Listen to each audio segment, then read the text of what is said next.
বৈশাখ জ্যৈষ্ঠ মাসের গরম বলে কথা। আমি আমার দাদির কাছ থেকে শুনেছি যে বৈশাখ জ্যৈষ্ঠ মাসে যেহেতু আম কাঁঠাল পাকে, তার জন্য হচ্ছে অনেক বেশি গরম পড়ে। আর এই গরম থেকে বাঁচার জন্য বাড়ির পিছনে আসলাম হচ্ছে আমি আর আমার হাজব্যান্ড বাতাসের আশায়, যেহেতু বাসায় কারেন্ট ছিল না আর এত বেশি গরম ছিল। আর এই যে বাড়িটা আছে আন্ডার কনস্ট্রাকশনে, এটা হচ্ছে আমার শ্বশুরবাড়ির, মানে আমাদের নতুন বাড়ি করা হচ্ছে আমার শ্বশুর বাড়িতে। তো তার পেছনের সাইডে হচ্ছে আমরা এসেছিলাম এবং সেখান থেকে ঘুরে এসে দেখি হচ্ছে একটা বক্সে করে আইসক্রিমওয়ালা আইসক্রিম বিক্রি করছে, নারকেলের আইসক্রিম, যেটা আমরা ছোটোবেলায় 2 টাকা করে খেতাম। এখন সেটার দাম নাকি 10 টাকা। যাই হোক, ছোটোবেলার অনেক কথা মনে পড়ে গেল। আসসালামু আলাইকুম এভরিওয়ান, আশা করছি সবাই ভালো আছো আর তোমাদের দোয়ায় আলহামদুলিল্লাহ আমিও অনেক ভালো আছি। তো চলে এলাম হচ্ছে বৈশাখ মাসের 1 তারিখের ব্লগ নিয়ে, মানে যেদিন পহেলা বৈশাখ ছিল। শুরু করছি আমার বড় শাশুড়িমার, চাচি শাশুড়িমার বাসার থেকে। সেখানে হচ্ছে হাতে বানানো সেমাই আর লবণী দিয়ে খাচ্ছিলাম, যেটা এখানকার ট্রেডিশন। সো অনেক দিন পরেই ব্লগটা শেয়ার করা হচ্ছে, কিন্তু এটা আমাদের পহেলা বৈশাখের ব্লগ। দেন হচ্ছে দুপুরে খাওয়া দাওয়া করে একটু রেস্ট নিয়ে আমি, আমার শাশুড়ি মা, আমার ননদের হাজব্যান্ড, ছেলে এবং আমার হাজব্যান্ড মিলে হচ্ছে বেরিয়েছি আমরা বৈশাখের ঘোরাঘুরি করার জন্য।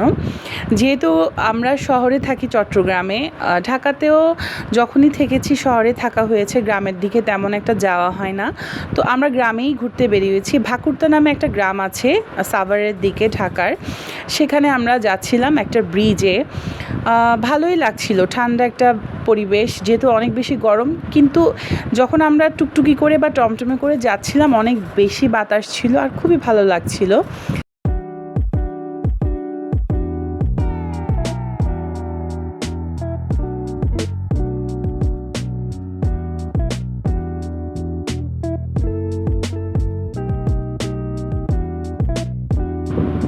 শহরে কিন্তু এমন পরিবেশ আমাদের দেখার সৌভাগ্য হয় না, কিন্তু আলহামদুলিল্লাহ এবার আমাদের পয়লা বৈশাখটা অনেক সুন্দরভাবে কেটেছে। দেন হচ্ছে আমরা গ্রামের মিষ্টি খাওয়ার জন্য খুঁজে খুঁজে হচ্ছে একটা মিষ্টির দোকানে গিয়েছি মিষ্টি খাওয়ার জন্য। ওখানকার মিষ্টিটা ট্রাই করেছি। শুধুমাত্র সাদা মিষ্টিটাই, আমাদের নর্মাল যে মিষ্টিটা সেটাই ভালো লেগেছে, অন্যগুলো অ্যাভারেজ ছিল, অত বেশি মজা লাগেনি আসলে আমাদের কাছে। দেন হচ্ছে আমরা টমটমে চেপে আরও একটা জায়গায় যাচ্ছি। কোথায় যাচ্ছি সেটা তোমরা সামনে দেখতে পাবে। জীবনের প্রথমবারের মতো হচ্ছে শাশুড়ি মা আমার কাছে ট্রিট চেয়েছিল, যদিও হয়তো বা উনি আমার কাছে মজা করে চেয়েছে, কিন্তু শাশুড়ি মার আবদার রাখার জন্য হচ্ছে আমরা ঘোরাঘুরি শেষে একটা রেস্টুরেন্টে যাই, রুফটপ একটা রেস্টুরেন্টে, সাভারে হেমায়েতপুরের দিকেই একটা রেস্টুরেন্ট, খুবই সুন্দর। বিশেষ করে ওদের অ্যাম্বিয়েন্সটা খুবই সুন্দর ছিল, ফ্যামিলি ফ্রেন্ডলি ছিল।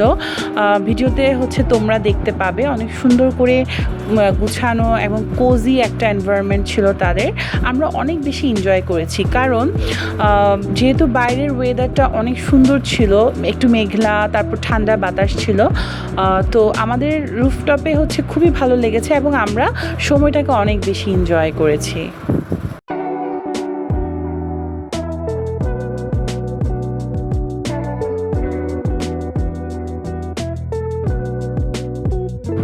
একসময় নিজেরাই মা বাবার কাছে কত কিছুই না আমরা আবদার করতাম, এখনও করি, তাই না? কিন্তু বাবা মা বয়সী যখন কেউ হচ্ছে আমাদের কাছে আবদার করে কোনো কিছু, সেটা যদি পূরণ করা যায় তাহলে কিন্তু নিজেদের কাছে একটা শান্তি শান্তি ভাব লাগে।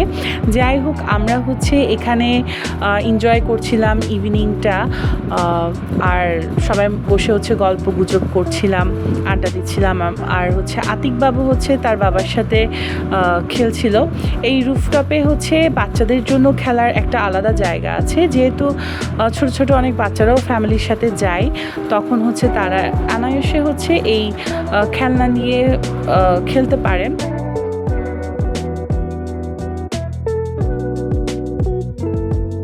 সো আমাদের আতিকবাবু হচ্ছে খেলছিল স্লিপারের মধ্যে, আর আমরা আশেপাশের সব কিছু দেখছিলাম।